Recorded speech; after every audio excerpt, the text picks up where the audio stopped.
When vitiligo covers large areas and creams no longer help, the question becomes, what's next in treatment?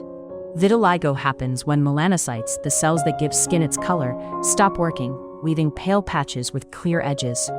Vitiligo is called extensive when patches cover a large area or appear across many body regions at once.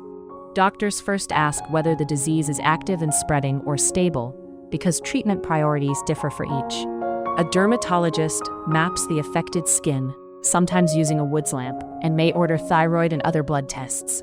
Treatment usually has 3 goals: stop the spread, restore pigment where possible, and support emotional well-being.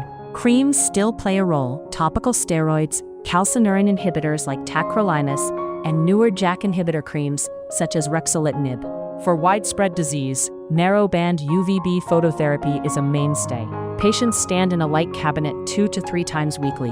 When vitiligo spreads fast, doctors may add oral mini-pulse steroids, or in adults, oral JAK inhibitors under specialist care.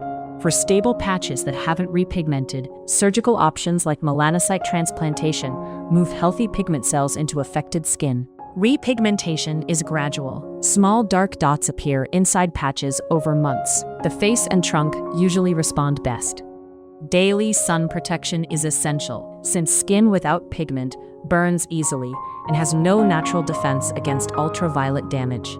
Extensive vitiligo also affects mood and confidence. Support groups and counseling are recognized parts of modern dermatology care. Did you know you can get this treatment abroad at the same quality you'd get in the US or Europe for a fraction of the cost?